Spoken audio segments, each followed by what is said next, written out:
Assalamualaikum, good morning and welcome to a brand new episode of Expresso। मैं हूं अली अनीक सैयद और मैं हूं हिना दिल। उम्मीद है आप खैर खैरियत से होंगे। आज के दिन का अच्छा सा आगाज कर चुके होंगे। अगर आपने नहीं किया तो कर लीजिए जनाब, क्योंकि है आज जुम्मा और जुम्मे के दिन एक छोटी सी मैं आप लोगों को एक छोटा सा रिमाइंडर दिया करती हूँ। वो ये है कि जुम्मे की नमाज का आपने खुसूसी एहतमाम करना है। इसके साथ साथ आज जुम्मा है, कबूलियत की कोई भी घड़ी होती है पूरे दिन के अंदर, तो आपने बहुत सारी दुआएं मांगनी है मुल्क और कौम के लिए, उम्मत मुसलमान के लिए। और अपनी दुआओं में खुसूसी तौर पर हमें भी आपने याद रखना है और कसरत से दुरूद इब्राहिमी जरूर पढ़िएगा। जुम्मा है और मौसम इस कदर खुशगवार है, क्या कह सकते हैं कि कुछ दिन से पिछले मौसम चल रहा है, होती रही है, खूबसूरत लाहौर का मौसम तो बहुत शानदार है। और बल्कि बात करें मुल्क के बेशतर इलाकों की, तो बारिश जो है वो बरसाने वाला जो हमने आपको एक सिस्टम बताया था मगरबी हवाओं का, वो आ चुका है और उसके जेर असर है जी मुल्क के काफी सारे इलाके, जिसके बायस लाहौर समेत पंजाब के मुख्तलिफ शहरों में दूसरे रोज भी वक्फे वक्फे से बारिश जारी है। बात करें आजाद कश्मीर, खैबर पख्तूनख्वा और बलोचिस्तान की, तो बादलों की इनिंग्स वहां भी जारी है। कश्मीर, गिलगित बल्तिस्तान और केपी में बर्फबारी से नज़ारे हसीन हैं और बालाई इलाकों में शदीद बारिश और लैंडस्लाइडिंग से कई शाहराहें बंद है और दिक्कत का सामना भी करना पड़ रहा है। आपने बहुत ज्यादा एहतियात करनी है। महकमा मौसमियात की मुल्क में आज मजीद बारिश और पहाड़ों पर बर्फबारी की पेश गोई है। अरे देख लें, आप कह रहे थे लाहौर में सर्दी आई नहीं और अब चली गई है और अब बाहर आ गई, लेकिन अब एक बार सर्दी वापस आई है। अभी भी बारिश के साथ साथ मौसम में ठंडक उस तरह से मौजूद नहीं है। अगर आप बहुत सारी जैकेट्स तान लेते हैं तो आपको गर्मी लगने लग जाती है। बहुत सारी पहनने की जरूरत नहीं है, लेकिन बारिश से पहले भी आपने कुछ देर देखा कि जाती सर्दी रुकी है, जाती सर्दी है, सर्दी कभी लौट रही है, कभी जो है चली जाती महसूस होती है, लेकिन इसके बावजूद हम डिसाइसिवली नहीं कह सकते कि सर्दी मौजूद है। बारिशें ऐसी हो रही हैं, बर्फबारी हो रही है, लैंडस्लाइडिंग हो रही है, लेकिन ये पहाड़ी इलाकों में ज्यादा देखा जा रहा है। बारिशें जो मैदानी इलाकों में हो रही हैं वो गर्मी की महसूस हो रही है। नहीं अली प्लीज आप ऐसे नहीं ये हमारे मुताबिक तो जाती सर्दी को ब्रेक लगी है जी। मौसम खुशगवार हुआ और ठंड हुई है और महसूस भी की जा सकती है, खास तौर पर रात में और जब ज्यादा सुबह फजर के टाइम पे आप उठते हैं। और अच्छे मौसम से याद है कि जनाब अच्छा सा एक खूबसूरत सा हमारा महीना, हमारे रमजान का महीना शुरू हो रहा है जी। और अल्लाह ताला इसकी तमाम बरकतें, इसकी रहमतें हमें समेटने की तौफीक अता फरमाए। और रमजानुल मुबारक 1446 हिजरी का चांद देखने के लिए जो मरकजी रुयत हिलाल कमेटी है उसका इजलास आज होगा, वो हमने कल भी बताया था। बिल्कुल, और महकमा औकाफ के मुताबिक रमजान मुबारक 1446 हिजरी का चांद देखने के लिए मरकजी रुयत हिलाल कमेटी का इजलास आज पेशावर में मौलाना अब्दुल खबीर की ज़ेर सदारत होगा। इसके अलावा कराची, कोयटा, इस्लामाबाद, लाहौर समेत दीगर इलाकों में जोनल कमेटी के इजलास भी मुनाकिद होंगे। चांद नजर आने या ना आने का हतमी ऐलान चेयरमैन रुयत हिलाल कमेटी करेंगे। स्पार्को के मुताबिक नया चांद 28 फरवरी को पाकिस्तानी वक्त के मुताबिक सुबह 5:45 पर पैदा होगा, यानी चांद की पैदाइश हो चुकी है। और कहा जा रहा है कि चांद की उम्र 12 घंटे होगी और चांद की उफक पर ऊंचाई जो है वो 5 डिग्री बताई जा रही है, जबकि चमक कम होने की वजह से पाकिस्तान में रमजान मुबारक 2 मार्च से शुरू होने का इम्कान जाहिर किया जा रहा है। लेकिन यहां पर भी अगर मगर का सिलसिला जारी है। अभी तक तय नहीं किया गया। रुयत हिलाल कमेटी जब ऐलान करेगी तब पता चलेगा कि क्या पहला रोजा कब होगा, 2 तारीख को या पहले। बस एक आधे दिन का ही फर्क है। अल्लाह ताला खैर खैरियत से इस महीने के जो है ना वो हम पर एहसानात जो हैं वो हम उसको और बरकतें जो है वो समेट सकें, खास खुसूसी तौर पर रमजानुल मुबारक के। और आपका हमारा साथ तो वैसे जुड़ा ही रहना, वक्त चाहे तब्दील हो जाए लेकिन हम आपके साथ ही रहेंगे। ये एक राउंड अप आपके लिए दिया था जिसमें आप रमज़ान की बात भी की। हम पूरी तैयारियां कर रहे हैं आपके लिए, रमज़ान में खुसूसी एहतमाम किया गया है, ट्रांसमिशंस का भी, उसमें भी हमारे साथ जुड़े रहिएगा। अभी हम सियासत पर बात करेंगे। आज मुल्क में सियासी सूरत हाल क्या है, बड़ी खबर में डिस्कस करेंगे।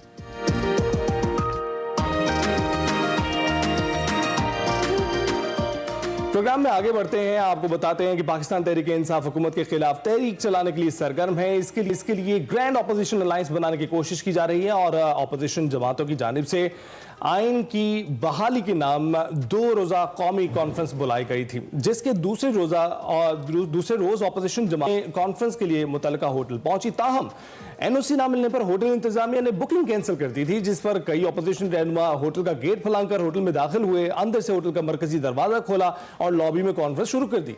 कॉन्फ्रेंस की इजाजत ना मिलने अपोजिशन रहनुमाओं ने हुकूमत को खूब आड़े हाथों लिया और हुकूमत पर कॉन्फ्रेंस रोकने का इल्जाम भी लगा दिया।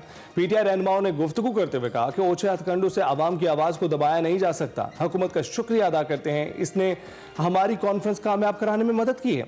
आइंदा भी अदलिया को आजाद और मुल्क में कानून की हुक्मरानी की जंग लड़ते रहेंगे। ये इंस्टॉल्ड फॉर्म 47 की रिजीम है, इनके पास अवाम का मैंडेट नहीं है।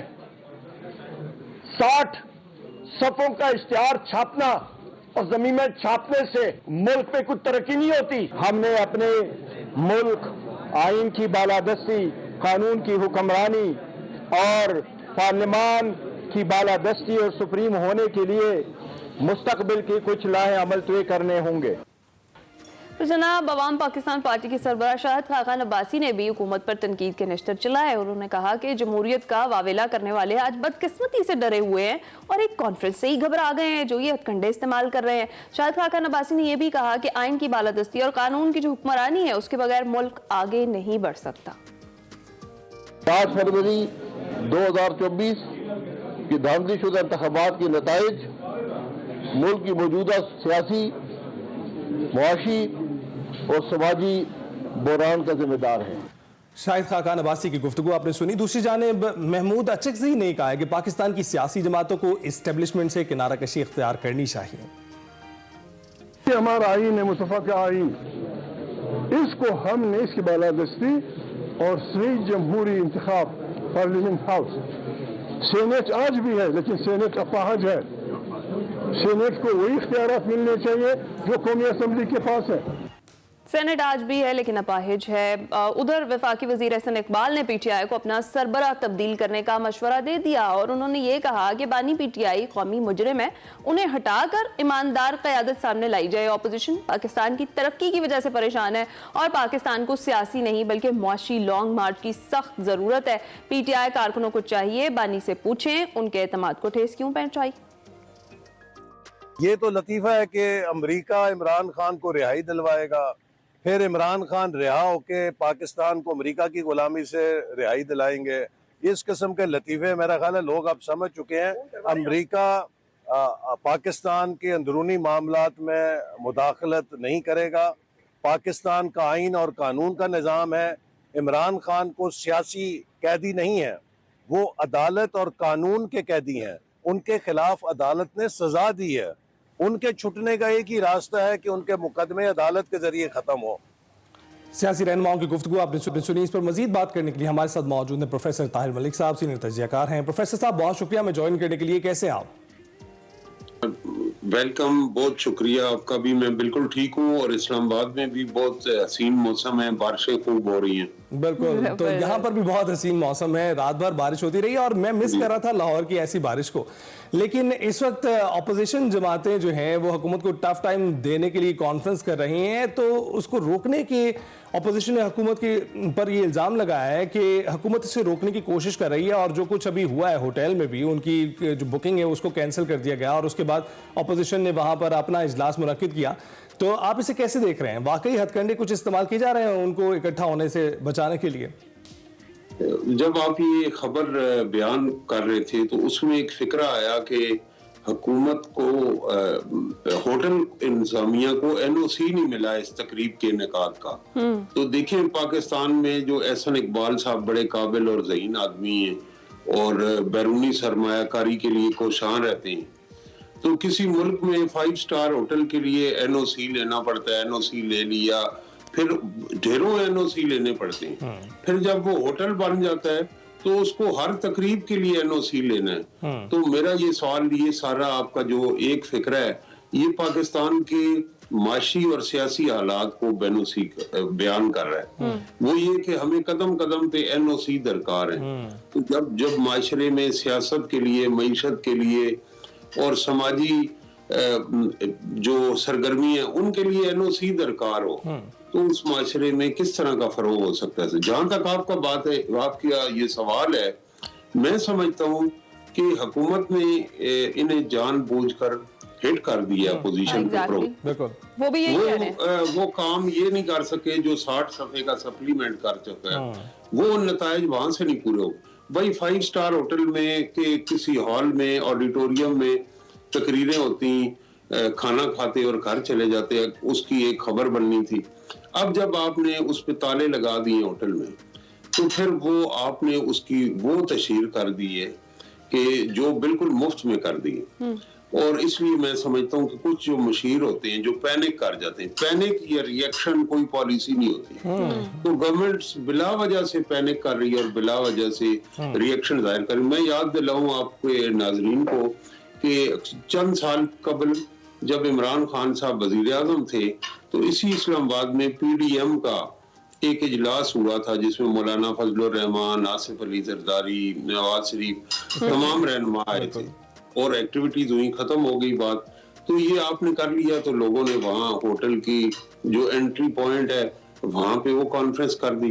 तो ये खामखा से हम ये बताते हैं कि जो एक्टिविटी है अगर जमहूरियत या जिसकी वो कह रहे हैं हमारे अंदरूनी मामलात हैं एहसन इकबाल साहब कि आप एक नॉर्मल पॉलिटिकल एक्टिविटी भी करने के लिए आपको NOC दरकार है तो फिर तो ये इन इट सेल्फ एक क्वेश्चन मार्क, यानी बौखलाहट का शिकार दी हमें हुकूमत, आप ये कह रहे हैं। अच्छा सर, ऑपोजिशन जो बात कर रही थी एक ग्रैंड अलायंस का अभी तक, लेकिन उस इत्तेहाद की कोई वाज़ेह तौर पर हमें शक्ल नजर नहीं आ सकी है। मौलाना फजलुर रहमान भी अभी तक इस इत्तेहाद में कहीं नजर नहीं आए।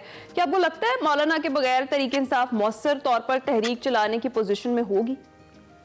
मैं समझता हूँ कि इस वक्त उनका एक जो ड्रॉबैक है कि उनकी जो बानी PTI है वो जेल में और किसी जमाने में 90s में 80s में ऐसी शख्सियात थी जिस तरह नवाबजादा नसरुल्लाह खान मरहूम कि जिनके अंदर एक बड़ी कैपेसिटी थी, उनका स्टेचर था कि अपोजिशन की तहरीकों को। अब वो पोजीशन मौलाना फजलुर रहमान और दीगर उम्मा की। तो हमने पिछले जब 26वीं तरमीम हुई उसमें मौलाना फजलुर रहमान का जो प्रोएक्टिव रोल देखा वो इस वक्त दिखाई नहीं दे रहा।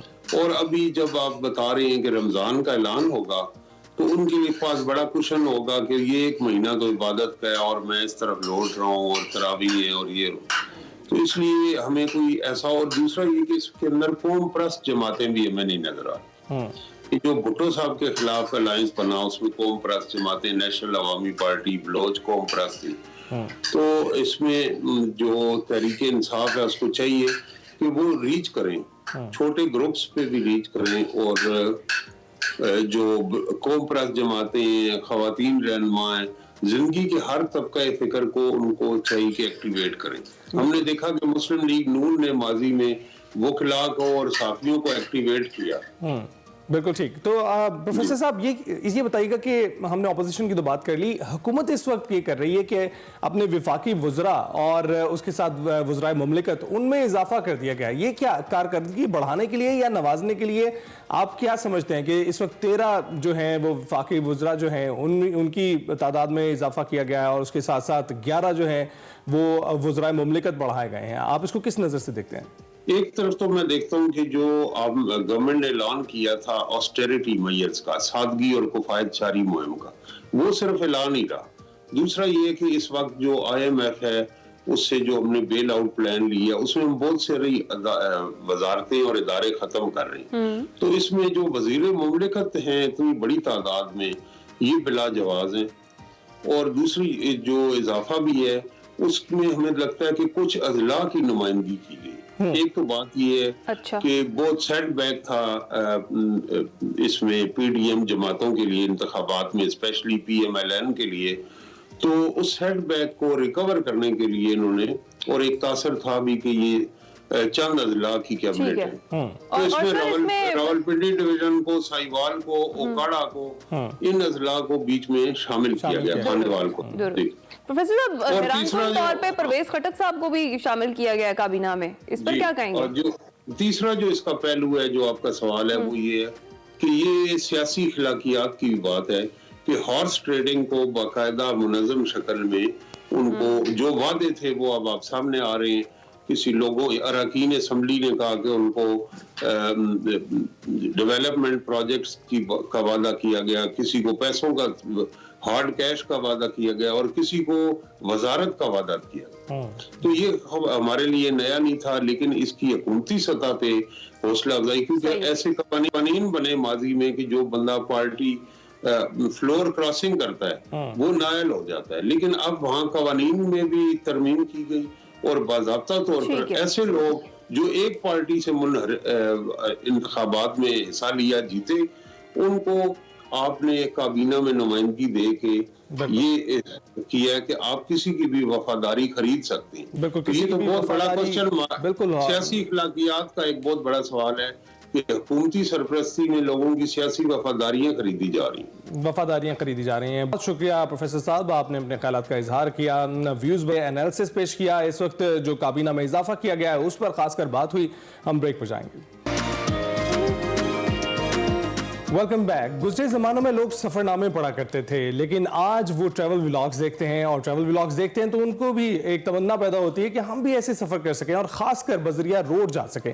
तो आज सेगमेंट सफ़र शर्त में वक़ार अहमद मलिक और मुकर्रब तरीन बात कर रहे हैं कि बजरिया सड़क बैरून मुल्क सफ़र पाकिस्तानियों के लिए क्यों मुश्किल है। आइए देखते हैं। अस्सलाम वालेकुम नाज़रीन, मैं वक़ार अहमद और आप देख रहे हैं सफ़र है शर्त। और सफ़र जो मुल्क के अंदर किया जाए वो गिलगित बल्तिस्तान से लेके थर पाकिस्तान में बेताशा तनव्वु है, और ये बहुत ही खूबसूरत बड़ा एक्सपोजर देता है पाकिस्तान के अंदर। जितना भी आप सफ़र करते हैं तो क्योंकि डाइवर्सिटी इतनी ज़्यादा है कि आपको बहुत ज़्यादा सरप्राइजेज़ मिलते हैं, और सफ़र जो है वो बुनियादी तौर पर जो खूबसूरत तरीन चीज़ है वो यही है कि इसमें सरप्राइजेज़ मिलते हैं। लेकिन ये सरप्राइज लेने के लिए आपको बैनुल अक़वामी सफ़र भी करना चाहिए, और बहुत सारी दुनिया में ऐसे लोग, ऐसी मिडिल क्लास जो कि ये चाहती है कि वो बाकी दुनिया के कल्चर ये सफ़र करे वहाँ पे, तो वो क्या करते हैं कि वो बाई रोड चले जाते हैं। अब पाकिस्तान के अंदर अभी कुछ अरसे से ये रुझान आया है कि पाकिस्तान से ईरान और तुर्की और इन ममालिक में मोटरसाइकिलिस्ट जो हैं वो जा रहे हैं, और शायद कुछ बाईसाइकिलिस्ट भी हों। मेरे साथ मुकर्रम तरीन साहब हैं जो कि इस सारी रुझान के बहुत ही लीडिंग एक करैक्टर के तौर पे सामने आते हैं। मुकर्रम साहब पाकिस्तान में सियाहत का एक बहुत बड़ा चेहरा है, बहुत मारूफ चेहरा है। हमारे साथ आज मेहमान है। बहुत शुक्रिया मुकर्रम भाई, थैंक यू वेरी मच। ये बताइए कि यहाँ से अगर आपने ईरान और तुर्की और इस तरफ जाना है तो इसमें दो तरह के मामलात हो सकते हैं। एक तो वो टेक्निकल कि आपने गाड़ी अपनी या मोटरसाइकिल कैसे लेके जाना है, उसकी टेक्निकलिटीज़, और दूसरा डॉक्यूमेंटेशन आपकी अपनी पर्सनल है। तो इन दोनों के हवाले से अगर थोड़ा सा बता दीजिए। अभी जो हमने थोड़ा सा ट्रेंड सेट किया 2019 में पाकिस्तान की हिस्ट्री में पहली दफ़ा बाइक्स के एक ग्रुप को 16 बाइकर्स को लेकर मैं उसको लीड कर रहा था।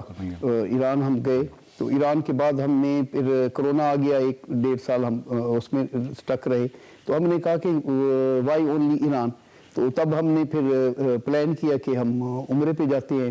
हमारी वो बड़ा मशहूर जी, वो काफ़ी उसमें फिर 25 बाइकर्स को लेकर हम उम्रा पे गए। वो हमारा रूट था ईरान का। फिर फेरी पे हमने बंदर अब्बास से शारजा गए, शारजा से दुबई, अबू धाबी और उम्रा किया, फिर इस रूट से आए। तो उसके बाद हमने कहा कि पाकिस्तानी आगे क्यों ना बढ़े, तो फिर हम टर्की गए, 2 दफ़ा टर्की हो आए।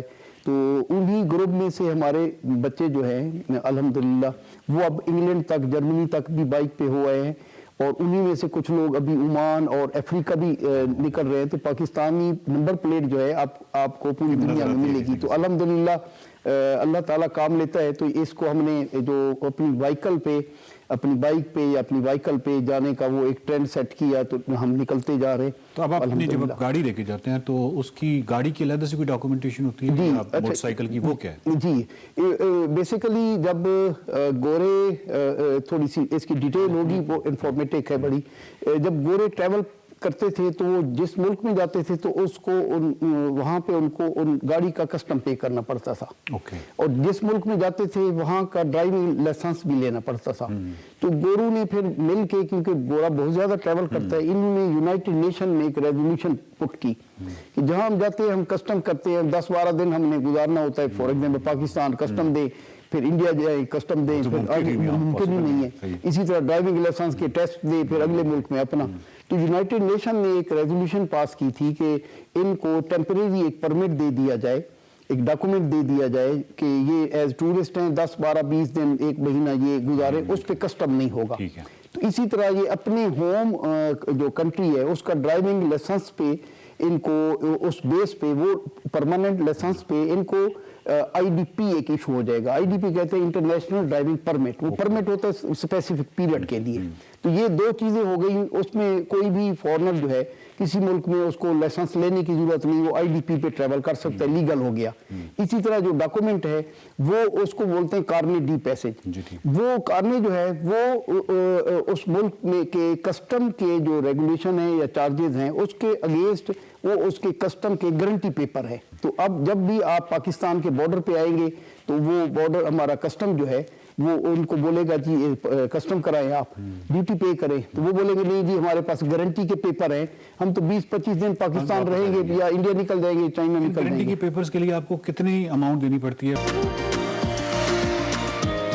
Welcome back to Express. और अब की मुलाकात करवाते हैं सिंध के छोटे से गांव से ताल्लुक रखने वाले होनहार तालिबे इल्म शुएब धारेजो से, जिन्होंने शमसी तवानाई की मदद से चलने वाली सोलर इलेक्ट्रिक साइकिल का कामयाब तजुर्बा किया है। कायदे अवाम इंजीनियरिंग यूनिवर्सिटी के तालिबे इल्म शुएब धारेजो ने अपने फाइनल प्रोजेक्ट में ऐसी सोलर इलेक्ट्रिक साइकिल बनाई है जिसके ऊपर सोलर पैनल नस्ब किए गए हैं जो सूरज की रोशनी से तवानाई हासिल करके बैटरी को चार्ज करते हैं और ये बैटरी फिर मोटर को तवानाई फराहम करके साइकिल को आगे बढ़ाती है। जबकि सोलर इलेक्ट्रिक साइकिल के साथ पैडल चलाने का ऑप्शन भी रखा गया है। ये माहौल दोस्त और गरीब दोस्त मंसूबा कैसे काम करता है और आम आदमी इससे कैसे फायदा उठा सकता है, इस मंसूबे के हवाले से इस मंसूबे को डिजाइन करने वाले होनहार तालिबे इल्म से ही मजीद जानते हैं। बिल्कुल Shoaib, glad to have you on board. कैसे हैं आप?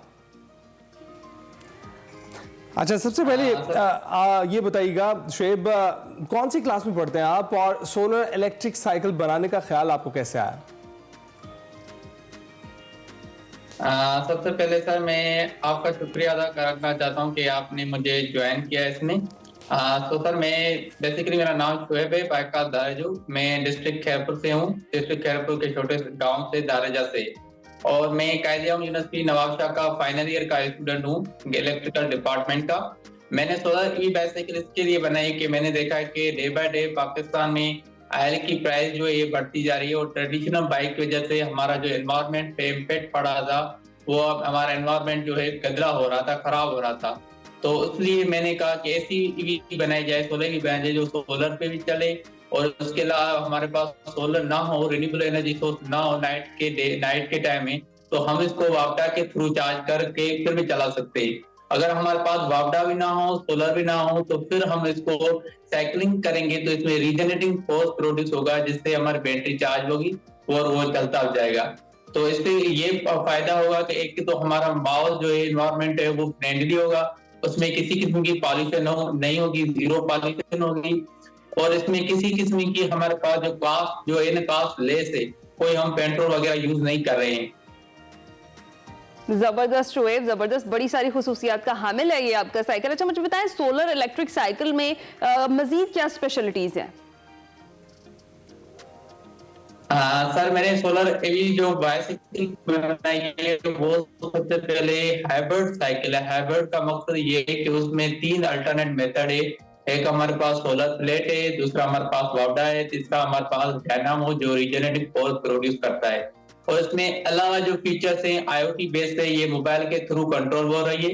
मोबाइल के थ्रू आप इसको जो सेफ्टी पर्पज, सपोज है आप एजुकेशन पर्पज के लिए स्कूल यूनिवर्सिटी कॉलेज में जा रहे हैं, तो आप जैसे इसको सोलर के नीचे रहेंगे तो चार्ज होती जाएगी और सेफ्टी पर्पज आप इसको मोबाइल के थ्रू ऑफ कर सकते हैं।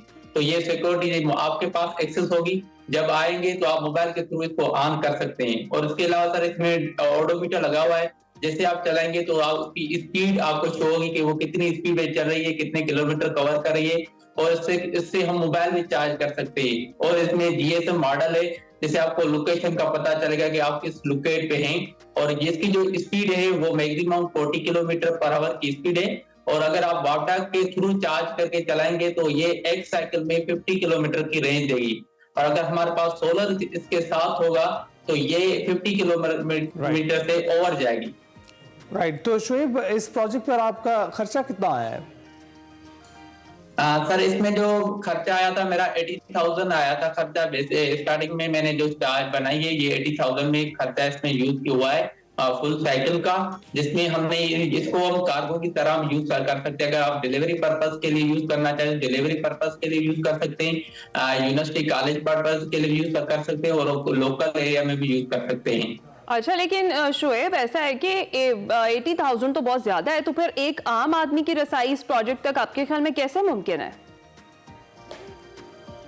जी सर, इसका रेट कम हो जाएगा क्योंकि ये तो मैंने अभी सिंगल मैंने बनाया है, तो इसका हर एक पार्ट जो है ना मैंने अलग अलग लिया है। फॉर एग्जांपल इसका जो मोटर लगा हुआ है, हब मोटर मैंने BLDC हब मोटर लगाया हुआ है, वो मैंने अलग लिया है मार्केट से। इसकी जो बैटरी है, लिथियम बैटरी मैंने यूज की है, 48 वोल्ट 15 एम्पीयर आवर की लिथियम बैटरी यूज की है, वो अलग ली है।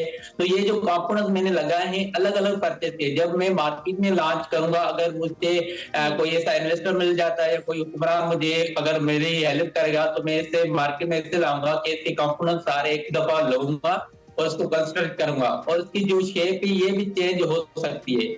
इसको हम साइकिल में भी लगा सकते हैं, साइकिल सोलर बना सकते हैं, उसके अलावा बाइक में भी सोलर सिस्टम कर सकते हैं। और हमारे पास जो बड़े बड़े व्हीकल्स है, जैसे कार है, जैसे हमारा रक्षा है, उसमें भी ये सेम आइडिया यूज कर रहे हैं। राइट, बहुत बहुत अच्छा जो प्रोजेक्ट है और एक बड़ी अच्छी सोच है। और खासकर जब आप साइकिल चलाते हैं तो एक छत भी होती है आपके पास, ना सिर्फ वो सोलर आपको पावर जो है मुहैया कर रही है आपकी बैटरी को, बल्कि छत भी प्रोवाइड कर रही है, जिससे आप मौसम से भी बचे रह सकते हैं। शोएब, बहुत शुक्रिया हमसे बात करने के लिए। हम ब्रेक के बाद हाजिर होंगे। प्रोग्राम के दूसरे हिस्से में खुशामदीद। जैसा कि आप सबको पता है कि Ramzan is just around the corner, और ऐसे में होता क्या है कि पाकिस्तान के हालात ज़रा दीगर ममालिक की तरह से मुख्तलिफ हैं। वो इसलिए कि यहाँ पर तमाम जो ज़ख़ीरा अंदोज़ हैं, मुनाफा खौर हैं, वो सरगर्म हो जाते हैं। और एक जानिब हुकूमत तो दावे कर रही है कि महंगाई में कमी हुई है, रिलीफ मिल रहा है आवाम को, लेकिन आवाम तक रिलीफ पहुँच रहा है या नहीं पहुँच रहा है, ये जानने के लिए उफैरा फैज़ हमारे सेगमेंट मेरा पाकिस्तान में इस वक्त आवाम के साथ ही मौजूद हैं, और वो जान रही हैं कि आवाम के क्या व्यूज़ हैं इस हवाले से कि महंगाई कम हुई है या नहीं है, उन्हें कोई रिलीफ मिला या नहीं। आइए देखते हैं।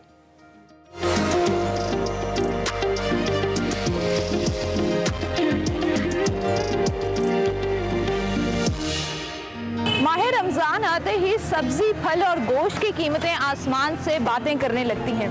जहां एक तरफ हुकूमत ये दावा कर रही है कि महंगाई 9 साल की कम तरीन सतह पर मौजूद है, वहीं दूसरी तरफ आवाम मुनाफा खोरों के हाथों परेशान है। तो आज के सेगमेंट में हम चलते हैं, आम आवाम से बात करते हैं और जानते हैं कि उनकी जिंदगियों पर महंगाई ने क्या असर डाला है।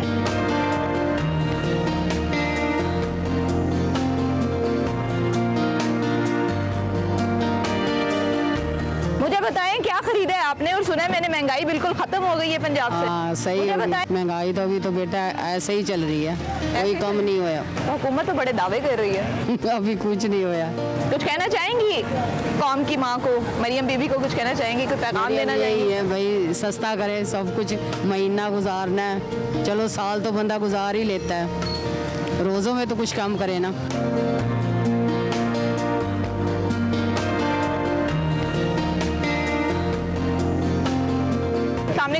वालेकुम अस्सलाम। शॉपिंग करने आई हैं आप? जी बिल्कुल। मुझे बताएं कि गरीब आदमी की जो जिंदगी है वो महंगाई से कितनी मुतासिर हुई है? लोगों के पास वसाइल कम है और महंगाई ज्यादा है, आवाम को कोई रिलीफ नहीं है।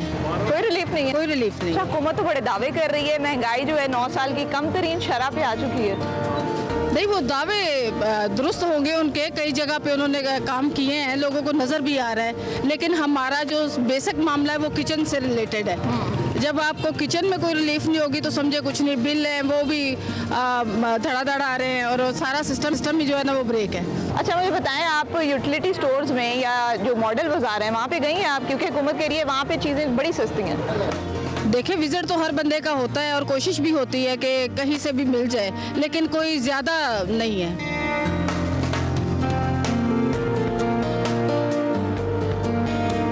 मैंने सुना है महंगाई खत्म हो गई है, हर चीज़ बहुत ज़्यादा महंगाई है, घर से कुछ सोच के निकलो बाहर कुछ होता है, बहुत ज़्यादा महंगाई है। क्या रेट चल रहा है यहाँ पे?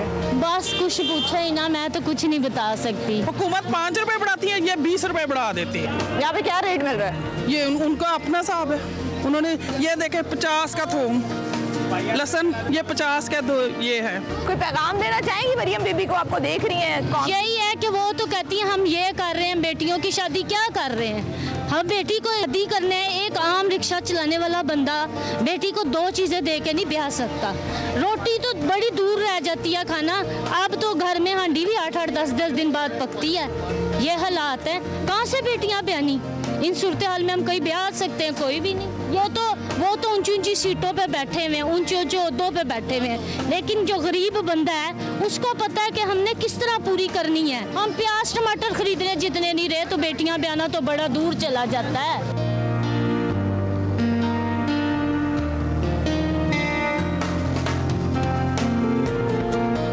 खरीदारी की है मैम आपने? आए तो दे कि घर का सामान लेके जाती है, लेकिन महंगाई इतनी है तो बस मुनासिबा ले लिया जितना को बस मिल गया।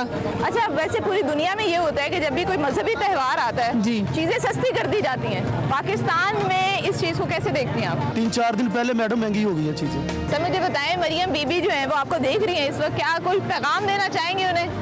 पैगाम उनके लिए ये है कि वो काम तो बड़े अच्छे कर रही हैं, लेकिन इस चीज़ पे वो कंट्रोल करें तो बेहतर है। ये रमज़ान से पहले इन लोगों को जो माफिया है ना, इनको रोकें।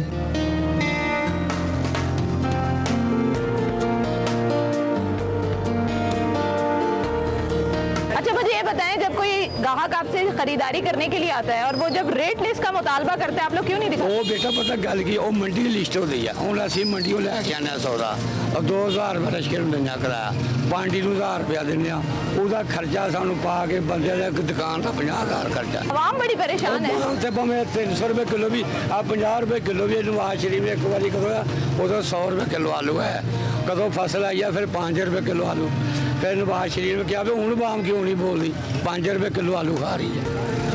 ये बाम से राजी होनी नहीं, भावें किस तरह मर्जी भी होगी। बाबा जी बड़े मुतमईन है और वो कह रहे हैं कि जी महंगाई जो है वो वाकई तौर पर खत्म हो गई है।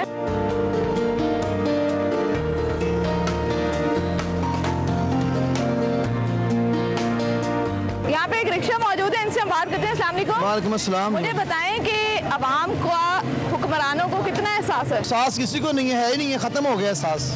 पाकिस्तान में एहसास नाम की कोई चीज़ नहीं है। हमारे लिए बस हमारा अल्लाह ही काफ़ी और उसका रसूल ही काफ़ी हमारे लिए। महंगाई से कितने परेशान हैं आप? महंगाई तो बहुत ज़्यादा है बाजी, बहुत ज़्यादा महंगाई है। अब आपको क्या बयान करें, किराया दें, बिल दें, या ये हम सब्ज़ी का रोना रोएं, जो पिछले हम जब से पैदा हुए सुन रहे हैं सब्ज़ी महंगी हो रही है, कम हो रही है, ज़्यादा हो रही है। ये तो हम सुनते आए हैं, इनका फ़ायदा नहीं है, इनको कहने का असर होता नहीं है इनको।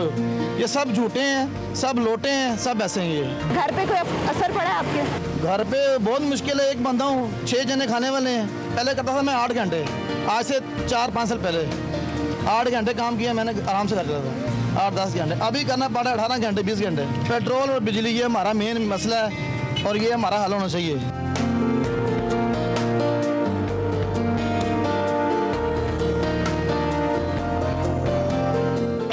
सुना महंगाई खत्म हो गई है, हर चीज सस्ती हो गई है। नहीं जी, कहाँ सस्ती हो गई। टमाटर 40 रुपए किलो थे, आज 80 रुपए किलो है। खीरे 40 रुपए किलो तो आज 100 रुपए किलो खीरे। अब लगाएं कि यही चीजें खानी है लोगों ने, सब्जी दालें, गोश्त जो है वो पकड़ में नहीं है। ये हुकूमत जो है ना, इनका काम है कि ये कम से कम कुछ नहीं, आप तो नहीं आ सकते लेकिन अपने नुमाइंदों को भेजें, कम से कम कंफर्म करें कि ये लोग क्या कर रहे हैं क्या नहीं कर रहे। नहीं, महंगाई जैसे बढ़ती जा रही है, जैसे आप जिक्र कर रहे हैं, तो रमजान में गुजारा कैसे होगा गरीब आदमी? बस ये अल्लाह ही गुजारा करता है, ये गुजारा करने वाले है ही नहीं।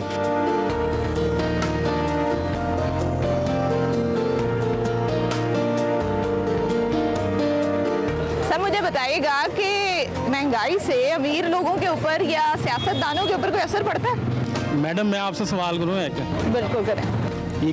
50,000 के करीब प्रोग्राम सारे चैनलों में हो गया होगा महंगाई के खिलाफ। कोई मुझे बता दें कि किसी जगह कोई इंसान आपको कहता मैं मुतमीन हूँ। बच्चों की रोज़ी इतनी मुश्किल हो गई कमानी। ये जो ऊपर स्टेट है ना, जो मालदार तबका है, वो तो शुरू से उनका तो कोई फ़र्क नहीं पड़ता। कोरोना के बाद जो छोटे तबके का कारोबार था ना, वो स्टॉल लगा के दुकानदारी करता था, बच्चों का पालता। हमारा मुल्क यूरोप तो है नहीं ना कि आप एकदम सारा कुछ सही कर दें। अगर सही करना तो ऊपर से लेके आए सारा निज़ाम को। ये जितना ऊपर से निज़ाम आएगा ना, तो गरीब बंदा भी मुतमिन हो जाएगा कि ऊपर से सब प्रेशर राइज हो रहा है, सब निज़ाम ऊपर से बिल्कुल लेवल पे आ रहा है। अब वो आप नीचे वाले बंदे को चुके उठा के बिल्कुल ही बर्बाद कर दो, आप उसको कहो कि ये यहाँ पे नहीं लगाना, ये आप तारे का गुच्छा दे दो, हर जगह जाके तारों की देखें क्या हाल है। तो ये मौत नहीं है, ये निज़ाम, ये तो जो चला रहे हैं ना निज़ाम, बहुत मुश्किल से चला रहे। कोरोना के बाद अभी तक सेट नहीं है निज़ाम कारोबार का।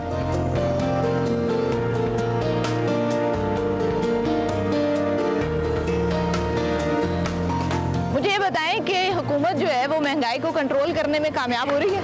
नहीं, कामयाब नहीं हो रहा है, क्योंकि आजकल जो गरीब है वो ख्वार व जलील हो रहे हैं, उसके जो कारोबार है वो बर्बाद हो गई, जो 2 टन का रोटी था वो भी नहीं मिल रहा। तो बराए मेहरबानी गवर्नमेंट के लिए चाहिए कि वो आवाम पर थोड़ा फोकस रखे ताकि आवाम अपना कारोबार में आगे मजीद तरक्की करे। सर मुझे ये बताइएगा कि रमज़ान से पहले जो ज़रूरतें ज़िंदगी की अशियाँ हैं वो महंगी हो रही हैं, क्या कहेंगे इस बारे में? ये तो हमारा पाकिस्तान में शुरू से माफिया है। अच्छा। या तो कभी भी रमज़ान आए तो कम हो तो फिर है। ये तो बाकी मुल्कों में रवायत है कि अगर उनका कोई त्यौहार आता है तो सब चीज़ें में कमी होती है। हमारे में तो ज़्यादा रेट भी बढ़ते हैं और नाकिस चीज़ें भी आती हैं। जितना माल स्टॉक पड़ा है, ख़राब पड़ा है, वो सब अब रमज़ान में हमें खिलाया जाएगा और हमारी मजबूरी है, हम खाएंगे। सब चीज़ें डबल रेट पे मिलेंगी। सिर्फ आज का दिन रेट चेक कर लें और उसके बाद कल का चेक कर लेना। कल रमज़ान का शुरू अशरा शुरू होने वाला तो सब चीज़ें महंगी हो जाएंगी और नाकिस चीज़ें निकलना शुरू हो गई। जितना भी माफिया ने स्टॉक किया हुआ है वो सब हुकूमत तो ये दावा कर रही है कि चीज़ें सस्ती कर दी गई हैं, रमज़ान में लोगों को रिलीफ दिया जा रहा है। हुकूमत ने तो बहुत दावे किए हैं लेकिन कोई भी दावा उनका, आप देखें कौन सी चीज़ नीचे आई है सवाए गंदम और आटे के, और इसके अलावा कौन सी चीज़ नीचे आई है। उसमें भी अगर उन्होंने गंदम और आटा नीचे किया तो ज़िम्मेदार को, किसान को मार डाला। अब उनका अखराजात पूरे नहीं होंगे तो वो हमें क्या देंगे।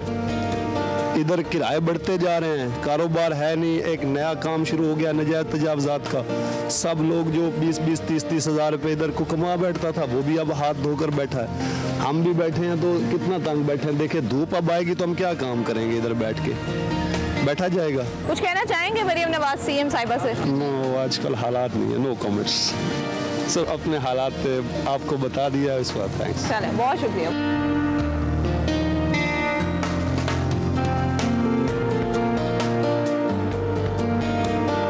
नाज़रीन, आवाम से बात करके इस चीज़ का एहसास हुआ है कि महंगाई ने हर तबके से ताल्लुक़ रखने वाले इंसान की कमर तोड़ दी है।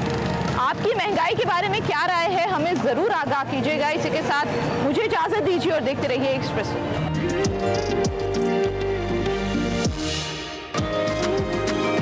Welcome back. ICC champions trophy की बात करते हैं। पाकिस्तान और बांग्लादेश के दरमियान जो कल होने वाला ग्रुप ए का बेमायनी मैच था वो भी ना हो सका, बारिश की नजर हो गया। गुज़िश्ता रोज रावलपिंडी क्रिकेट स्टेडियम में शेड्यूल ग्रुप ए के मैच में पाकिस्तान और बांग्लादेश की टीमों ने एक दूसरे के मद्दे मुकाबले आना था, ताहम बारिश हो गई और गीली आउटफील्ड के बायस टॉस भी नहीं हो सका। दोनों टीमों को एक एक पॉइंट मिल गया तो कांग्रेचुलेशंस पाकिस्तानी क्रिकेट टीम, आपको एक पॉइंट तो मिल गया है। लेकिन इसके बावजूद, एक पॉइंट मिलने के बावजूद भी जो नेट रन रेट था ना, उसकी बुनियाद पर हम जो ग्रुप ए है उसके बॉटम पर ही मौजूद है। याद रहे कि पाकिस्तान और बांग्लादेश पहले ही अपने 2-2 मैच हारकर इवेंट से बाहर हो चुके हैं और दोनों टीमों को अगर आप भूल गए तो अली ने कहा कि हम याद कराते हैं। बिल्कुल भूलना नहीं चाहिए, यानी हमारी परफॉर्मेंस को याद रखना चाहिए ताकि इससे सबक लें और आगे बढ़े। दोनों टीमों को न्यूजीलैंड और भारत के हाथों शिकस्त हुई है और कौमी क्रिकेट टीम के कप्तान जो है मोहम्मद रिजवान वो कहते हैं कि चैंपियंस ट्रॉफी में हम अच्छे रिजल्ट हासिल ना कर सके, आखिरी मैच में फतह हासिल ना कर सके। चाहते थे कि हम फतह समेटते लेकिन बारिश हो गई और बदकिस्मती से चैंपियंस ट्रॉफी में टीम की परफॉर्मेंस से कौम को मायूसी हुई। हम कबूल करते हैं कि शायकीन की तवक्कुआत पर पूरा नहीं उतर सके। दूसरी जानिब चैंपियंस ट्रॉफी में पाकिस्तान की बदतरीन शिकस्त पर चेयरमैन पीसीबी मोहसिन नकवी से इस्तीफे का मुतालबा किया जा रहा है। जोर पकड़ता जा रहा है ये मुतालबा। सीनियर साबिक प्लेयर्स ने पीसीबी में फुल टाइम प्रोफेशनल चेयरमैन लाने का मुतालबा कर दिया है और कौमी टीम की शिकस्त पर स्पोर्ट्स बोर्ड के सदर राना सनाउल्लाह ने पीसीबी और चेयरमैन को खरी खरी सुना दिया और कहा है कि बोर्ड में अफसरान माहाना 50 से 60 लाख रुपए लेते हैं मगर उन्हें अपने काम का इल्म ही नहीं है। बोर्ड में आने के लिए सिफारिशें कराई जाती हैं, पैसा बनाया जाता है। राना सनाउल्लाह ने पीसीबी के ओहदेदारों के एहतसाब का मुतालबा करते हुए बताया कि इस मामले को काबीना और पार्लियामेंट में उठाया जाएगा और वजीर आजम भी इसका नोटिस लेंगे। सवाल यह है कि क्या वजीर आजम नोटिस लेकर पीसीबी में तब्दीलियां कर सकते हैं, इस पर बात करेंगे। जी हाँ, इस पर हम बात करेंगे। हमें ज्वाइन कर चुके हैं अहमद नजीब सत्ती। अस्सलाम वालेकुम अहमद, सुबह खैर, कैसे हैं आप? जी वालेकुम अस्सलाम, सुबह खैर जी, अल्लाह का शुक्र है, उम्मीद आप लोग भी खैरियत से हो। अल्हम्दुलिल्लाह। अहमद, सबसे पहले तो जरा कल वाले मैच की बात कर लेते हैं। मुझे तो लगता है कि बारिश ने ग्रीन शर्ट्स को मजीद रुसवाई से बचा लिया। देखिए, अब वो कहते हैं मकान कच्चा है, मीटर भी कट गया, तो बस अब क्या करें। अच्छा, अब कई लोगों का नुक्ता निगाह ये है कि इस बहाने एक पॉइंट भी हाथ आ गया। हाँ। जैसे दूसरा नुक्ता निगाह ये जो आप शेयर कर रहे हैं कि क्या पता अगर ये भी हार जाते तो वो एक पॉइंट भी हाथ से जाता।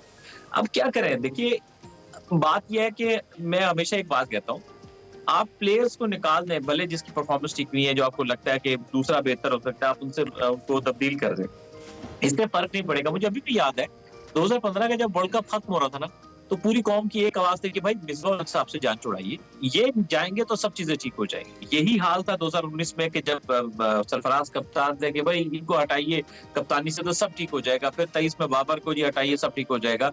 अब रिजवान के ऊपर या सिलेक्शन कमेटी पे बात हो रही है। देखिए ये होता है कि हम जो कैंसर का इलाज डिसिप्लिन से कर, आपका सिस्टम ठीक नहीं है। मुझे बताइए जब भी पीसीबी के कुछ सरबरा आते हैं, क्या वो मैं ये नहीं कह रहा वो अच्छा है बुरा है, मैं ये कह रहा हूँ कोई भी पीसीबी का सरबरा आता है, क्या वो उस सीट के हिसाब से क्वालिफिकेशन के ऊपर आते हैं? और फिर जब वो आते हैं तो अपनी टीम जो लेके आते हैं क्या वो क्वालिफाइड होती है? तो ये प्रॉब्लम है, सिस्टमैटिक इश्यूज है पाकिस्तान क्रिकेट में। जब तक आप प्रॉपर सिस्टम को तब्दील नहीं करेंगे, आपके कॉन्स्टिट्यूशन में चेंजेस चाहिए पाकिस्तान क्रिकेट बोर्ड के, बहुत लंबा काम चाहिए, तब तक आपका मसला हल होगा। बिल्कुल। तो अमर, आप क्या सोचते हैं, हमारे जो पहले लेजेंड क्रिकेटर्स हैं अवेलेबल हैं, उनसे भी ये काम लिए जा सकते हैं? और भारतीय जो सूरमा बैठे हैं वो कई बार उनको तजवीज़ दे चुके हैं कि जाइए अपने वतन को लौटें और अपनी टीम को दुरुस्त करें, लेकिन कई बार देखने में ये आया है कि किसी एक शख्स को बहुत तवील अरसे तक कामयाब देखते हुए भी लोगों की जो है ना वो आंखों पर बैठते नहीं हैं। अब तब भी सवालात उठना शुरू हो जाते हैं कि एक ही शख्स रूल ओवर क्यों कर रहा है, जैसे वसीम अकरम को कहा जाता है। तो आप क्या सोचते हैं कि कौन एक मुनासिब शख्स होगा जिसको बुलाया जाए तो टीम की कोई हुलिया दुरुस्त हो, उसका कोई टीम कारकर्दगी दिखा सके? देखिए अच्छा, एक दो चीजें ना एज अ नेशन हमें, मैं समझता हूँ कि आवाम की आगाही के लिए भी, कि क्रिकेटर्स का काम क्रिकेट बोर्ड चलाना नहीं है, ये एक अलग काम ड्यूटी होती है। क्रिकेटर हो भी सकता है, वो नहीं भी हो सकता, मतलब इट्स नॉट मैंडेटरी कि क्रिकेटर होगा तो क्रिकेट बोर्ड सही चलेगा, क्योंकि अनफॉर्चुनेटली जैसे हमारी हॉकी है उसकी तबाही भी हमारे साबिक ओलंपियंस ने की, इसी तरह हमारी क्रिकेट में जो तबाही है इसके भी एक बहुत बड़ा ईंधन जो है वो हमारे साबिक क्रिकेटर्स रहे हैं। तो क्रिकेट बोर्ड चलाने का मकसद होता है एक इदारा चलाना। तो बेसिकली जो सबसे पहली रिक्वायरमेंट होती है वो आपको एक ऐसा बंदा जिसको एक बड़ा इदारा चलाने का एक्सपीरियंस हो और साथ में उसको क्रिकेट क्या पता हो, यानी कि उसको पता हो क्रिकेट होती क्या है। तो ये परफेक्ट कॉम्बिनेशन होता है। जैसे मिसाल देते हो, रिचर्ड पास में एक ही साहब थे एहसान मानी, जो कि इदारों को हेड भी करते रहे और उसके साथ उन्होंने क्रिकेट की बॉडीज का भी हिस्सा रहे, आईसीसी का भी हिस्सा रहे। तो ये होता है एक परफेक्ट कॉम्बिनेशन के जो जिसको इदारा चलाना आता हो। दूसरी बात ये है कि आपके इदारे में डिक्टेटरशिप है। आप देखें कि जब भी कोई चेयरमैन पीसीबी आता है सारा दिन उसकी शेयर सुर्खियां लगती हैं। दुनिया में किसी क्रिकेट बोर्ड में ऐसा नहीं होता। वो होता क्या है कि वो अपनी पावर्स हर डिपार्टमेंट के पास उसकी पावर होती है, वो अपने अपने हिस्से का काम करता है और कब चेयरमैन की कभी कोई सालों में एक दो चीजें सामने आती हैं, बहुत इंपॉर्टेंट मीटिंग हो, इस तरह की बात हो, वरना इस तरह से थोड़ी होता है। तो डिक्टेटरशिप है। आप मुझे बताइए, कभी ऐसा, मेरा आप लोगों से सवाल है, कभी ऐसा होता है कि आपने देखा हो कि एक इदारे जिसकी जड़ें पूरे पाकिस्तान में हो और वो एक जगह से कंट्रोल हो रहा हो? कभी आपने देखा है? पीसीबी में डेमोक्रेसी नहीं है। Exactly. पीसीबी में डिक्टेटरशिप है। सिर्फ 2 किलोमीटर का एरिया है बस, फिरोजपुर रोड का। वो बिल्कुल जहां पैसे जहां पैसे इन्वॉल्व होता है ना, जहां पैसा इन्वॉल्व होता है वहां ये सूरत-हाल बनी जाती है। लेकिन स्टिल हाँ एग्जैक्टली ऐसा ही। अच्छा एमर, व्हाट डू यू थिंक कि हम बड़ी देर से एक सर्जरी का जिक्र भी सुनते आए, उसकी बात भी करते रहे, आपको नहीं लगता this is the right time, अब होनी चाहिए सर्जरी और मेजर सर्जरी होनी चाहिए? हम सिर्फ टीम की बात नहीं कर रहे हैं, हम पूरे स्ट्रक्चर में तब्दीली की बात कर रहे हैं। वही कहते हैं ना, सर्जरी देखिए आप पहले सबसे पहले सर्जरी के लिए इंपॉर्टेंट है कि कैपेबल डॉक्टर हो। कैपेबल डॉक्टर हो, तो बस जब तक डॉक्टर ही ठीक नहीं है तो सर्जरी तो फिर गलत हो जाएगी ना। तो बात ये है कि मैं समझता हूँ कि आप फिर वही पे बात आएगी कि आप सर्जरी जिसको लोग समझ रहे हैं ना, लोगों का क्या होता है, गुस्सा होता है, बस अभी कप्तान तब्दील कर दो या सिलेक्शन कमेटी तब्दील कर दो। अगर आप करते हैं ना, गुस्सा वक्ती तौर पे ठंडा हो जाएगा। लेकिन होगा क्या, हम उसी मोड़ पे आके फिर से खड़े हो जाएंगे जहां हम पहले खड़े थे, या हम तो बल्कि वक्त से पहले और नीचे की तनाजुली की तरफ जा रहे हैं। तो मैं फिर वही दरखास्त करूंगा कि ये हमें सिस्टमैटिक तब्दीलियों की जरूरत है। राइट में फॉर द राइट। चलें सिस्टमैटिकली अब हम चेयरमैन पीसीबी की तरफ से हम चलते हैं खिलाड़ियों की तरफ, और अब सबसे पहले कप्तान की बात करते हैं। वो ये कह रहे हैं कि जो हम जिस तरह की इब्तिदा चाहते थे वैसी नहीं हो सकी। इब्तिदा हुई हमारी क्रिकेट टीम की, यहाँ तो एक मैच हम नहीं जीते, और जो एक आखिरी तवक्को थी कि एक मैच जिसमें प्रेशर कम होगा, उसमें भी बस बारिश की वजह से 1 पॉइंट मिल गया। हार जाते तो दोनों जाते। देखिए इब्तिदा कैसे होगी, आप थोड़ी कॉमन सेंस की बात कर लेते हैं। तो 6 माह की पिछले की हमारी क्रिकेट की एक्टिविटीज देख लेते हैं। अगस्त 2024 में चैंपियंस वनडे कप होता है और उसी के फौरन बाद आप डिपार्टमेंट का वनडे कप रखते हैं। उसी वक्त तमाम लोगों ने कह दिया था कि आप ये अगस्त में और अगला टूर्नामेंट सितंबर में रख रहे हैं और ये दोनों वनडे 50 ओवर टूर्नामेंट है, तो आपका उसके बाद 4 माह पूरे चैंपियंस ट्रॉफी से पहले कोई वनडे का डोमेस्टिक टूर्नामेंट नहीं है। तो तब ये कहते हैं कि भाई आप जनवरी में या दिसंबर जनवरी के दोनों मिड में दिसंबर के स्टार्ट करा लें, आप अपना वनडे टूर्नामेंट करा लें, ताकि आपके प्लेयर जो है ना, वो इन फॉर्म प्लेयर, आपको चैंपियंस ट्रॉफी से पहले पता होगा कौन से इन फॉर्म है, कौन से फॉर्म में नहीं है। आप 4-5 माह पहले वनडे टूर्नामेंट का आगे खत्म करा रहे हैं, तो इसमें कोई कॉमन सेंस समझ आती है कि सेंस तो ये थी कि आप चैंपियंस ट्रॉफी से पहले आपके वनडे टूर्नामेंट होते हैं, फिर उसके बाद आपने ओपनर प्रॉपर सिलेक्ट नहीं करते हैं, आप स्पिनर जितने चाहिए सिलेक्ट नहीं करते हैं, आपका मिडिल ऑर्डर सॉर्टेड नहीं है, आप दुनिया के बड़े 2 फॉरेन कोचेस लाते हैं, उनको इतना तंग करते हैं कि वो चले जाते हैं। सर ये तो प्रोफेशनलिज्म हमारा क्या तैयारी, कौन सा आगाज, हमारा आगाज हो ही नहीं पाता क्योंकि आगाज जिन्होंने करना है तो वो ही मुनासिब चीज नहीं है। तो आपको क्या लगता है कि चैंपियंस ट्रॉफी में ये जो हाल हुआ है हमारा, इससे इस किस्म की परफॉर्मेंस से क्या लेसन जो है वो लर्न किया जा सकता है? लेसन ये लर्न किया है कि सबसे पहले मीडिया पे आके बयान देने से पहले आप मुहासबा कीजिए कि हमारे असल मसाइल क्या है। उनको जब तक आप मुहासबा नहीं करेंगे, रेक्टिफाई फिर कैसे होंगे, सबसे पहले आपको पता होना चाहिए हमारे रियल इश्यूज क्या है, फिर इनको ठीक करना स्टार्ट करें। आपकी क्लब क्रिकेट बिल्कुल फारिग है, आपकी सिफारिश इस वक्त, क्योंकि I am still running a club, मैं प्रेसिडेंट भी हूं क्लब का, पूरे पाकिस्तान में सिफारिश अपने पीक पे है क्लब क्रिकेट पे, उसके ऊपर डिस्ट्रिक्ट क्रिकेट होती है, उसके ऊपर डोमेस्टिक क्रिकेट होती है, तो वो इतनी ज्यादा पीक पे है कि आपके यहाँ सिस्टम में एक टैलेंटेड बच्चा इतना वेस्ट होता है टैलेंट नीचे आके, और वो टैलेंट होता है वो तैयार भी नहीं हो पाता, क्योंकि आपके यहाँ कोचेज प्लेयर को तैयार करने ज्यादा अपनी नौकरी बचाने में लगे हुए, क्योंकि इतनी पॉलिटिक्स आपकी क्रिकेट में, इतने घुटन के माहौल में कैसे प्लेयर निकले? प्लेयर बिल्कुल नहीं निकल सकता इतने घुटन की माहौल में। और आपने बताया कि सिस्टम खराब नहीं है, खिलाड़ी भी खराब हैं, शायद खराब सिस्टम करता है या ये सिस्टम को खराब कर रहे होते हैं, तो ये इट्स अ 2-वे ट्रैफिक जहां दोनों ही खराब कर रहे हैं, जिसकी वजह से बदतरीन कारकर्दगी कि एक मैच नहीं जीते अपनी होम ग्राउंड पर, खुद जिसको होस्ट कर रहे थे चैंपियनशिप, कोई मैच नहीं जीते, तो इसका क्रेडिट सारी टीम को जाता है, सारे सिस्टम को जाता है, चेयरमैन पीसीबी को जाता है, कप्तान को जाता है, खिलाड़ियों को जाता है, तो सभी तनकीद की जद में तो आएंगे, क्योंकि सभी को अपनी परफॉर्मेंस बेहतर करनी पड़ेगी। हम ब्रेक पर जाएंगे।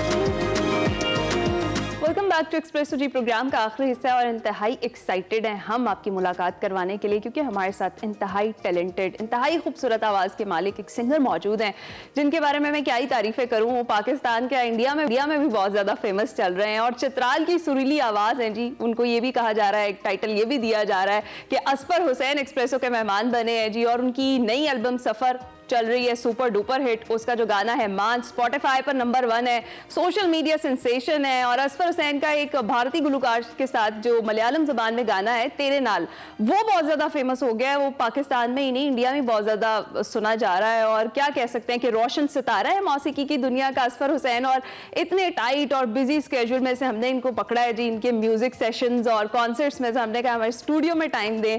और thank you so much Asfar, अस्सलाम वालेकुम, how are you? Thank you so much thank you very much for joining us. खासकर स्टूडियोज में जब लाइव मौसीकी का तड़का लगता है तो हमें भी मजा आ जाता है, सारा दिन खुशगवार हो जाता है, तो बहुत शुक्रिया आने के लिए। सबसे पहले ये बताइएगा कि आप की ये जर्नी बड़ी तवील है, जिसमें हम बहुत सारी कामयाबियां देख रहे थे, लेकिन इसके साथ साथ अब स्पॉटिफाई पे नजर आ रहे हैं, आप मलयालम के साथ कोलैबोरेशन कर रहे हैं, आप तो फाइनली माशाल्लाह बहुत सारे प्लेटफॉर्म्स और हैं जिस पे आप बड़े नुमाया नजर आ रहे हैं। जर्नी कहाँ से शुरू हुई? सर जर्नी जिस तरह सारे कहते हैं ना कि बचपन से बड़ा शौक था, तो शौक तो था बचपन से, बिकॉज आर्ट का स्पेशली अगर आपको शौक ना हो तो फिर आप नहीं कर सकते, राइट? True that. तो चित्राल आपने मेंशन किया कि चित्राल से मेरा ताल्लुक़ है, तो वहीं से घर में म्यूज़िक को अप्रिशिएट किया जाता था। एज सच कोई उस तरह से म्यूजिशियन घर में नहीं था, फोक म्यूज़िक ज़्यादा सुनते थे, लेकिन मेरा रुझान थोड़ा सा उर्दू की तरफ ज़्यादा था, specially to begin with Bollywood की तरफ था, और उसके बाद आहिस्ता आहिस्ता फिर ज़रा पाकिस्तानी पॉप डिस्कवर किया, पॉप और रॉक डिस्कवर किया 2003-4 के एरा में जब स्कूल में होता था। तो वहाँ से जो है वो एक्चुअली इन लोगों को देख के हमारे जो अब जो लेजेंड्स हैं, आतिफ हो गए और नूरी वगैरह, ये लोग, तो इनको हम देखते थे तब टीवी चैनल्स पे, तो बड़ा इंस्पायर होता था मैं इनसे, और मुझे तब देख के लगता था कि यार ये मज़ेदार चीज़, ये काम करने वाला है। माइकल जैक्सन था, उसके जब मैंने कॉन्सर्ट्स की वीडियोस तब उस ज़माने में देखी, कुछ सीडी दोस्त ने देखा, ये देखो एक माइकल जैक्सन है और ये जब डांस करता है तो लोग बस गिर जाते हैं, पागल हो जाते हैं, बेहोश हो जाते हैं। वो देखा, मैंने कहा यार ये क्या सीन है, मैंने ये करना है ज़िंदगी में। तो खैर उसका बेहोश तो नहीं करता लोग, लेकिन लोग रोते ज़रूर हैं। हमने देखा है, वहाँ तक अचीव कर लिया है, ये हम कह सकते हैं कि आप वहाँ तक डेफिनेटली पहुँच गए हैं अल्हम्दुलिल्लाह। तो वहीं से बस वो इंस्पिरेशन और शौक रहा। तो म्यूज़िक एक ऐसी चीज़ थी कि जो करते हुए मुझे कभी वक्त का पता नहीं चलता था, तो मुझे ये अंदाज़ा था कि यार this is something that I really really want to do. तो फिर बस मेरे पेरेंट्स अल्हम्दुलिल्लाह they were supportive enough, and then I found out about NCA कि NCA जाना है, वहाँ से पढ़ना है म्यूजिक। अच्छा, NCA का आपने जिक्र कर दिया। NCA में मैंने भी एक वक्त गुजारा है जिसमें मेरे उस्ताद कहा करते थे कि जो आर्ट है वो कोई महरूमी जो है वो आर्ट को जन्म देती है। कोई ऐसी जिंदगी में महरूमी थी जिसकी वजह से इस आर्ट ने जन्म लिया? बचपन अगर आप बताना चाहें, साथ ऐड कर दें। मतलब मैं कंप्लीटली इस चीज से शायद एग्री किसी हद तक कर सकता हूँ, लेकिन कंप्लीटली एग्री नहीं करूंगा कि जरूरी नहीं है कि महरूमी ही सिर्फ आर्ट को जन्म दे, लेकिन दे सकती है, काफी हद तक दे सकती है। बिकॉज जब आप किसी से डिप्राइव्ड होते हैं तो आपको एक मौका मिलता है to think about things on a deeper level, right? अगर आप पास सब कुछ हो, अगर आप सारी आसाइशें और आपके पास सब कुछ पूरा हो तो आप बस खुश रहेंगे। अगर आप सिर्फ खुश रहेंगे, सिर्फ चिल करते रहेंगे जिंदगी में, तो आप सोचेंगे इन चीजों के बारे में, आप उसकी गहराइयों को हम पता नहीं जा ना सकते। मजीद बातों में टाइम जाया नहीं करेंगे, ऑडियंस वेट करिए। हमें तो आपने मेस्मराइज कर ही दिया था, ब्रेक में हम सुन रहे थे। हमें जरा हमारी ऑडियंस को कुछ सुनाए। ऑडियंस पहले तो मेरी बात सुने, पहले तो मेरी बात सुने। ये यार कि इतनी सुबह में कभी नहीं उठता, आगे इन लोगों को दाद देता और हिम्मत इनकी है कि ये लोग आते हैं। अभी तो मतलब कि आवाज में निकलना मुश्किल है, लेकिन बोलना मुश्किल होता है, लेकिन आपके लिए गाना डेफिनेटली। लोग कहते हैं सिंगर्स के नखरे होते हैं, पहले कहते हैं गला खराब है मेरा, लेकिन मेरा गला नहीं खराब, लेकिन एक्चुअली नहीं जागा मैं, हमें पता है थोड़ा सा टाइम चाहिए होता है, दरकार होता है। तो अच्छा, आपने थोड़ी देर पहले जिक्र किया था तेरे नाल का, तो I will sing a few lines of that song. Tere Naal essentially is a collaboration that my band Bayan and we did with an amazing Indian singer. Her name is Sana Moidati. She is from South India और उनकी अपनी language Malayalam है। तो इसमें इसका coarse Punjabi में है, बाकी गाना उर्दू में, और इसमें कुछ मलयालम की लाइन है जो मैं नहीं गा रहा अभी। मैं सिर्फ अपना उर्दू और पंजाबी जो थोड़ी बहुत मैं कर सकता हूँ ना, वो मैं गाने की कोशिश करता हूँ आप लोगों के लिए।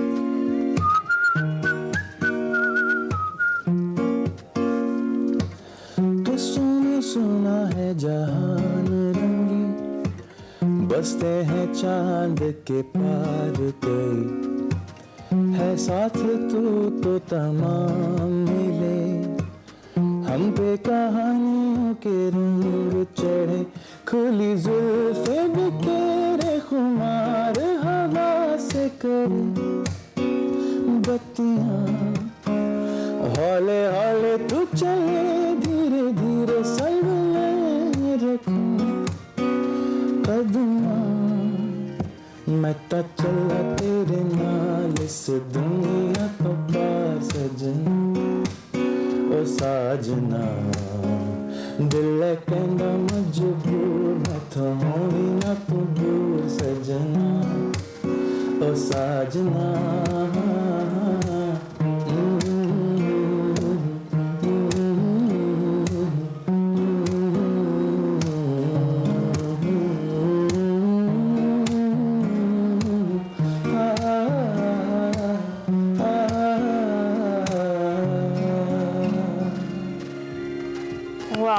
जबरदस्त, मजा आ गया, रिफ्रेश हो गया। अब ऐसे वाकई मुझे लग रहा है कि वो बहाना कर रहे थे गले वाला, कुछ भी हमें महसूस नहीं ये तरीका होता है, देखिए जिस वक्त परफॉर्म करते हैं अगला कहता है यार देखिए गला खराब है, इतना अच्छा गा रहे हैं, तो गोल्स उसमें बचत हो जाए उसकी। लेकिन आप कोलैबोरेशन कर रहे हैं इस वक्त आतिफ असलम, और हमने देखा कि इन फ्यूचर भी हम सुन रहे हैं। लेट मी क्लैरिफाई, आतिफ के साथ अभी मौजूदा वक्त में कोई ऑनगोइंग कोलैबोरेशन नहीं चल रही, लेकिन we were supposed to do a song together. हमने गाना लिखा था जो कि हमारे पिछले एल्बम का टाइटल भी है और टाइटल ट्रैक भी है, इट्स कॉल्ड सफ़र। तो we send it to Atif and Atif ने वो सुना गाना और आतिफ ने कहा I really like the song, I want to do this with you. लेकिन since it's Atif Aslam, he was so busy on international tours के पाकिस्तान आ ही नहीं रहे थे। इधर हम बैठे थे कि हमने गाना रिलीज करना है, तो लिहाजा हमने इवेंचुअली फिर we give up on the wait and we thought कि यार हम अभी फिलहाल के गाना बना के रिलीज कर देते हैं। So last time when I met him and he was like यार गाना बहुत अमेजिंग है, साथ काम करते हैं उस पे। मैंने कहा भाई सॉरी वो रिलीज हो चुका है, अब इट्स आउट। तो लेकिन करेंगे इंशाल्लाह। आतिफ की आपने बात की है, तो हमें तो कुछ और भी हम कहीं ना कहीं जोड़ रहे हैं। हमजा अली अब्बासी वाला कॉम्प्लीमेंट मिला है कभी आपको? या हम ही वाहिद जिन्हें लग रहा है? नहीं, आप लोगों ने याद दिलाया मुझे वापस। अच्छा, इसकी भी स्टोरी है, हमसे शेयर करें। इसकी बिल्कुल स्टोरी है जी। I used to teach at a school और मैं छोटे बच्चे पढ़ाता था इनिशियली। एनीवे, तो वहाँ पे एक दफ़ा ये हुआ कि एक पेरेंट मेरे पास आई जो मेरी कॉलीग थी, तो उनकी बेटी थी छोटी, किंडर ग्रेड 1 में। तो एक ड्रामा क्या था यार, वो प्यारे अफजल का नाम, आई थिंक वही था।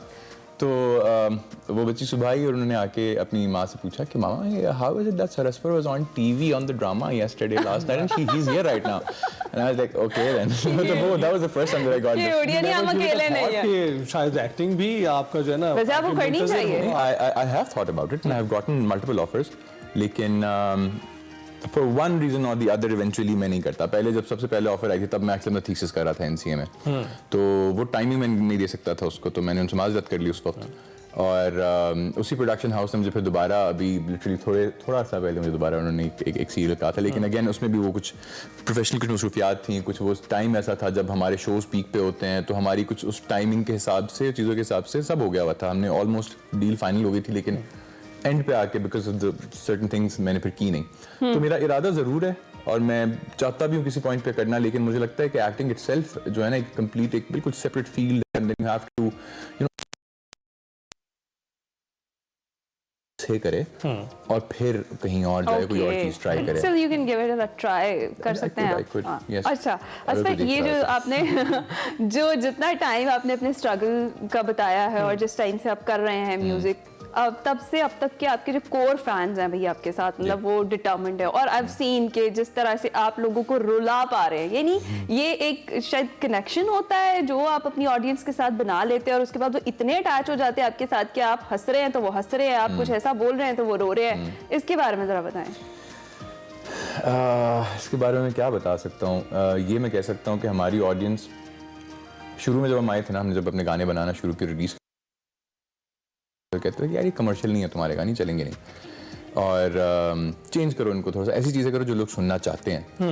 तो हमने शुक्र है शुरू में वो चीज़ नहीं की, और हम we kept doing what we wanted to do. उससे फ़ायदा क्या हुआ कि देखें जो कमर्शियल चीज़ें चलती हैं वो क्या होती हैं, वो चीज़ें होती हैं जो हर बंदा रिलेट कर सकता है, हर बंदा समझ सकता है। उसका मतलब ये कि वो एक जो आपका एक कॉग्निटिव जो लेवल है ना इंसान का, वो होता है एक सतही लेवल पे होता है, जहाँ पे बेसिक इमोशंस होते हैं, या खुशी है, या प्यार है, या गम है, 3 चीज़ें हुई, ठीक है। अब गम को आप खोल के देखिए तो उसके अंदर बहुत तरह के गम, बहुत तरह की परेशानियाँ हो सकती हैं, तो वो ज़्यादा कॉम्प्लेक्स चीज़ों में आप घुस जाए।